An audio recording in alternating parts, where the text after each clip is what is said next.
Hi guys, మనం ఇప్పుడు ఉంది పంబన బ్రిడ్జి. సో ఈ పంబన బ్రిడ్జి దగ్గర చాలా షిప్లు ఉన్నాయి.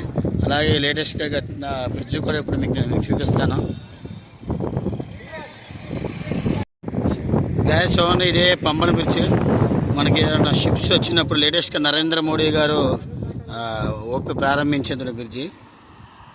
సో దీంట్లో షిప్స్ కానీ ఏమన్నా వస్తే కనుక మీకు కనపడుతుంది బ్రిడ్జ్ అనేది పైకి లేచింది.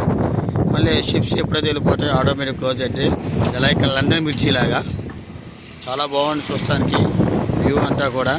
సో దీని ఆపరేటింగ్ అంతా కూడా అక్కడ జరిగింది మనకి ఆ బిల్డింగ్లో. సో చూడండి, చాలా బాగుంది. హాయ్ గాయస్, ఈరోజుతో మా రామేశ్వరం, పళని, దిండిగల్ జంక్షన్, పాటాల శంభ మురుగన్, అలాగే మధుర మీనాక్షి టెంపుల్ అన్నీ కూడా కంప్లీట్ అయిపోయింది సక్సెస్ఫుల్లీ. సో 4 days దానికి కొంచెం తిండికి దానికి కొంచెం ఇబ్బంది కలగడం మొహాల్లో మారిపోయినాయి. బట్ ఏదైనా టెంపుల్లో అన్ని టెంపుల్స్ చాలా బాగా దర్శనం జరిగింది. అన్నిట్లో ఎక్సలెంట్ జరిగిందంటే లాస్ట్లో రామేశ్వరం టెంపుల్ చాలా బాగా జరిగింది. ఓకే అందరం మా గైస్, ఓకే బై బై. ట్రిప్తో క్లోజ్ చేసాం. మళ్ళీ తర్వాత నెక్స్ట్ తిరుపతి ట్రిప్ ఒకటి ఉంది. ఆ ట్రిప్లో మళ్ళీ మిమ్మల్ని కలుస్తాను నేను. Okay bye bye. బాయ్ చెప్పండి అందరూ.